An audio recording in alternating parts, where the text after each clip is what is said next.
গত 2 মাসে বা 10 সপ্তাহে আপনারা এমন এমন কিছু কাজ করেছেন, সেটা দুর্নীতি দমনে হতে পারে, আইন শৃঙ্খলা রক্ষা করার ক্ষেত্রে হতে পারে, চিহ্নিত অপরাধীদের গ্রেপ্তার করার হতে পারে, সীমান্ত সুরক্ষার ক্ষেত্রে হতে পারে, অবৈধ অনুপ্রবেশকারীদের চিহ্নিত করার হতে পারে, অথবা আমাদের মা, দিদি, বোন বা কন্যাদের সুরক্ষা প্রদানের ক্ষেত্রে হতে পারে। আপনারা একটা ডিসিপ্লিন, অর্গানাইজ সংগঠন হিসেবে এই অল্প সময়ে অনেকগুলো ভালো নজির তৈরি করতে পেরেছেন। আমি জানি পশ্চিমবঙ্গ পুলিশে যে মানব সম্পদ আছে তাকে সঠিকভাবে কাজে লাগাতে পারলে আমরা যে কোনো রাজ্যের পুলিশ বা কেন্দ্রীয় এজেন্সির তুলনায় আমরা অনেক ভালো ভালো পারফরমেন্স করতে পারব। আপনারা ভালো থাকবেন, আপনাদের মন্ত্রী আপনাদের সাথেই থাকবে।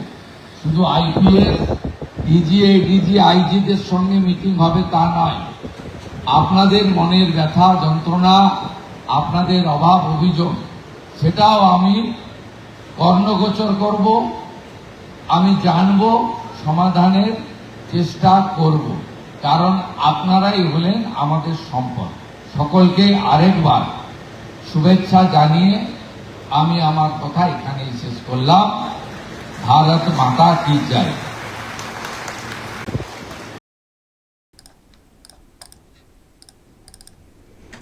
দর্শক, আমি গতকালকে এটা বলেছিলাম, বীরভূমে টাকার পাহাড় ও 15 কেজি সোনা বাজেয়াপ্ত, আর নিচে লিখেছিলাম সরকার পাল্টাতেই ইডিকে হার মানিয়ে দিচ্ছে শুভেন্দুর পুলিশই।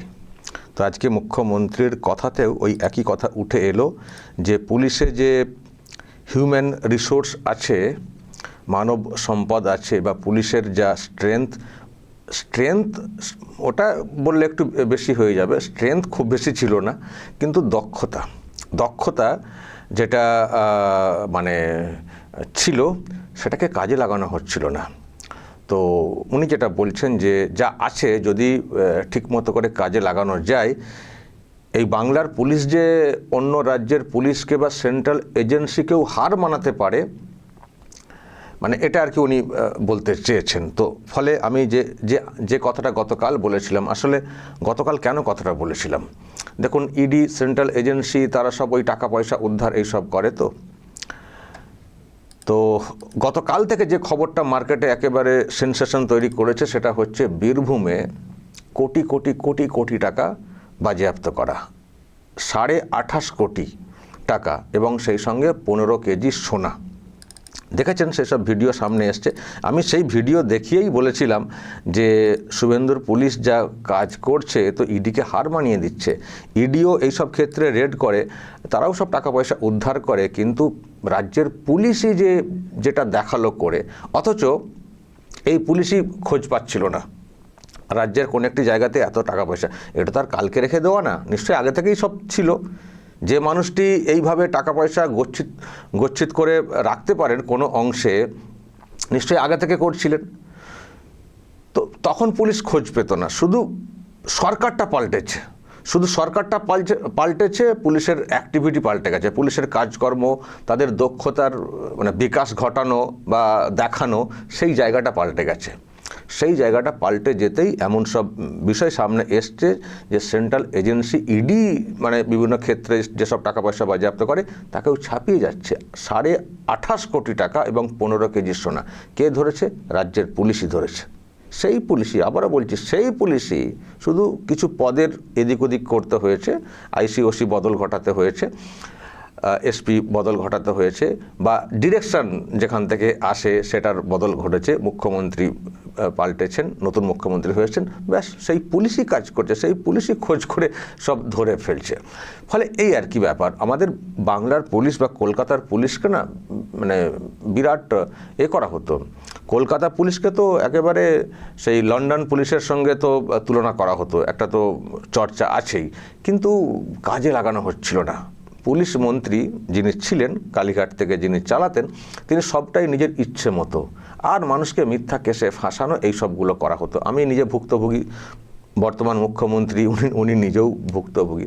তো এইসব পুলিশকে দিয়ে যত সব অপকর্ম সেগুলো করানো হতো, কাকে ফাঁসাতে হবে, কাকে হেনস্থা করতে হবে, এই সব। আর ওনার দলের যারা চোর ছ্যাচোর টাকা পয়সা আত্মসাৎ করেন তাদেরকে শেল্টার দিত, পুলিশ দিতে বাধ্য করা হতো। আমি একটা উদাহরণ এর আগেও দিয়েছি যে কলকাতার এক বিরাট নাকি ব্যবসায়ী, মিডিয়ার জগতের সঙ্গে যুক্ত বলা হয়েছিল, তিনি যখন এই রাজ্য থেকে অন্য রাজ্যে পালাচ্ছিলেন সুটকেস ওইসব মানে ব্যাগ ট্যাগ নিয়ে, জানি না ব্যাগে কী ছিল, তাকে নাকি রাজ্যের পুলিশই এসকর্ট করে বর্ডার পর্যন্ত পৌঁছে দিয়ে এসেছিল। তো পুলিশ কি জানতো না যে কেন উনি যাচ্ছেন, কী ব্যাপার স্যাপার? সব জানতো পুলিশ বা অফিসাররাও জানতেন, কিন্তু করানো হতো। মানে এই সব চলতো, যত অপকর্ম, চোর ডাকাতদেরকে শেল্টার দেওয়া, নিরাপত্তা দেওয়া, এই সব হতো। আর মানুষ সমস্যায় পড়তেন, মানুষ নিরাপত্তা পেতেন না। মানে মানে ওই হাইকোর্টে ছুটতে হতো, হাইকোর্টে ছুটে ওই সেন্ট্রাল এজেন্সির ডাক দিতে হতো যে পুলিশ করছে না, পুলিশ দেখুন না এই করেছে সেই করেছে, ভরসা করতে পারছি না, আপনি একটু যদি সেন্ট্রাল এজেন্সিকে বলেন।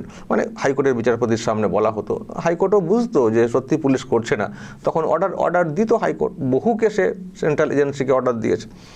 কিন্তু শুভেন্দুর পুলিশ, মানে নতুন সরকারের পুলিশ যেটা বুঝিয়ে দিচ্ছে যে কাউকে ডাকতে হবে না, আমরাই করতে পারবো, আমাদের সেই দক্ষতা আছে, সেই যোগ্যতা আছে।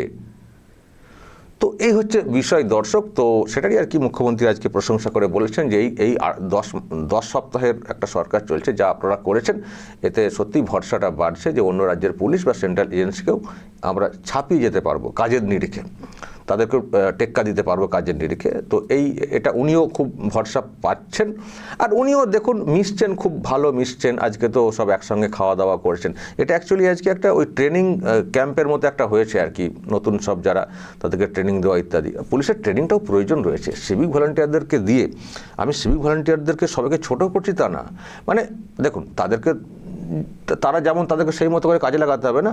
তো এমনও মনে হচ্ছিল যে যেন সিভিক ভলেন্টিয়ারদেরকে দিয়েই সব তদন্তের রিপোর্ট করিয়ে দিতে হবে, এই টাইপের হচ্ছিল। হোক না, সিভিক ভলেন্টিয়ারদের মধ্যে যদি কেউ যোগ্য থাকেন তাকে সেই মতো করে মর্যাদা দেওয়া হোক, কাজে লাগানো হোক না, এ নিয়ে আমাদের কোনো আপত্তি নেই। কিন্তু কোনোটাই কিছু করা হচ্ছিল না, সস্তায় বাজিমাত করার চেষ্টা হচ্ছিল না, কোনো ট্রেনিং ছিল। দেখবেন যখন কিছু ঘটনা ঘটতো, পুলিশের অ্যাক্টিভিটি নিয়ে প্রশ্ন তৈরি হয়ে যেত। একটা মব কন্ট্রোল করতে গেলে পুলিশকে যেভাবে মানে উদ্যোগ নিতে হয় সেটাও ঠিক করে হচ্ছিল না। কীভাবে কন্ট্রোল করতে হয়, কীভাবে এগোতে হয়, আসলে ট্রেনিং ঠিকঠাক ছিল না। লাঠিচার্জ করতে গেলেও তার একটা সিস্টেম আছে, লাঠিচার্জ করাটাও একটা প্র্যাকটিস, লাঠিচার্জ করতে গেলেও একটা নিয়ম ফলো করে করতে হয়, নাহলে হিতে বিপরীত হতে পারে। তো এরকম ঘটনা ঘটেছে, যখনই ঘটনা ঘটেছে তখনই প্রশ্ন তৈরি হয়েছে। তো কোনো কিছু ঠিক ছিল না, এক তো নিয়োগ বন্ধ করে দেওয়া হয়েছিল, তারপরে ওইসবভাবে কাজ, যাকে তাকে সিভিক ভলান্টিয়ার নিয়োগটাও তো আপনারা দেখেছেন। আমি আবার বলছি, সবাইকে আমি খারাপ বলছি না, অনেক সিভিক ভলান্টিয়ার, তার সঙ্গে আমারও যোগাযোগ আছে, তাদেরও অনেক যন্ত্রণা আমি শুনেছি, কিন্তু সবাই তো ভালো সেটা বলবো না।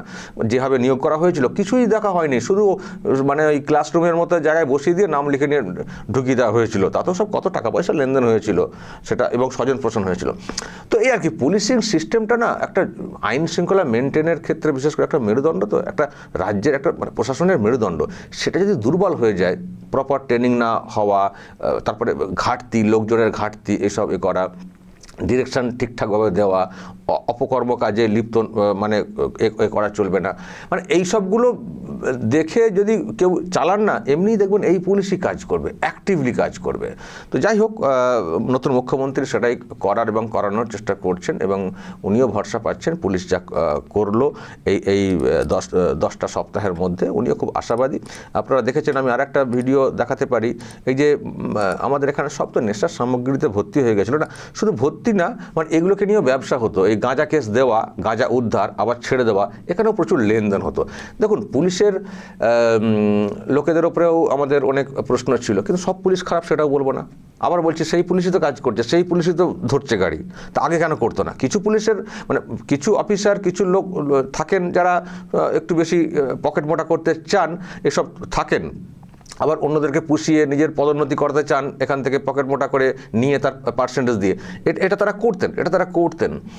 তো তাদেরকেও তো তাদের বিরুদ্ধেও তো ব্যবস্থা হচ্ছে দেখতে পাচ্ছেন, যারা এইসব করেছেন আগের সরকারের আমলে তাদেরকে সাইড করে দিয়ে সৎ লোকেদেরকে সামনে আনা, সেই চেষ্টা তো হচ্ছে। তো যাই হোক, মানে আবারও বলছি, যে কাজগুলো পুলিশ একটা সময় করতো না বা করতে দেওয়া হতো না, এর পেছনে অনেক ব্যাপার ছিল, পার্সেন্টেজের ব্যাপার ছিল। তো সেই জায়গা থেকে এখন কিন্তু অনেকটাই বদল ঘটছে। নতুন মুখ্যমন্ত্রী এসে পুলিশকে পুরো ঢেলে সাজাতে চাইছেন, যেসব ঘাটতি আছে সেগুলোকে পূরণ করতে চাইছেন, সে গাড়ি থেকে শুরু করে থাকার জায়গা এবং নিয়োগ ইত্যাদি, আর পুলিশদেরকে প্রপার ট্রেনিং দেওয়া আর মোরাল সাপোর্ট দেওয়া যে আপনারা কাজ করুন। উনি বলেছেন যে এই মহিলাদের উপরে নির্যাতন বা ইত্যাদি এইসব ক্ষেত্রে কিছু ঘটনা ঘটলে আমি কি বলবো বা কে কি বলবেন তার অপেক্ষা করবেন না, ডিরেক্টলি আইন মেনে কাজ শুরু করে দেবেন, পুরো ফ্রি হ্যান্ড দিয়ে দেওয়া।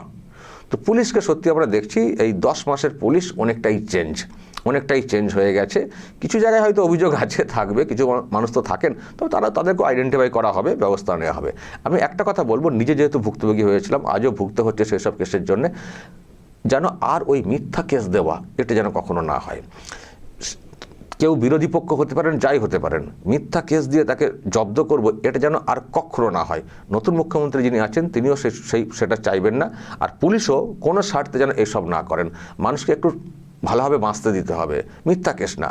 আর যেখানে অন্যায় হবে সেখানে দ্রুত কাজ করতে হবে, দ্রুত অ্যাকশন নিতে হবে, যেন সেখানে কোথাও টাকা পয়সার বিনিময়ে আপোষ না হয়ে যায়। আর মুখ্যমন্ত্রী তো বলেই দিয়েছেন এইসব খবর পেলে কিন্তু মুশকিল আছে। তবে আমরা আশাবাদী সেই পুলিশ আর নেই, যারা আছেন তারা ঠিকমতো করেই চালাতে চাইবেন, ভালো করে চলবে পুলিশিং ব্যবস্থা আমাদের রাজ্যে, আমরা সেদিকেই তাকিয়ে রয়েছি। মুখ্যমন্ত্রীও আশাবাদী এই পুলিশ অনেক অ্যাক্টিভ হবে এবং সমস্ত পুলিশ, অন্য রাজ্যের পুলিশ বা সেন্ট্রাল এজেন্সির কাজকর্মকেও ছাপিয়ে যাবে। দেখা যাক আগামী দিনে কি দাঁড়ায়। দর্শক বলবেন যা বলার এবং নজর রাখবেন আরামবাগ টিভিতে।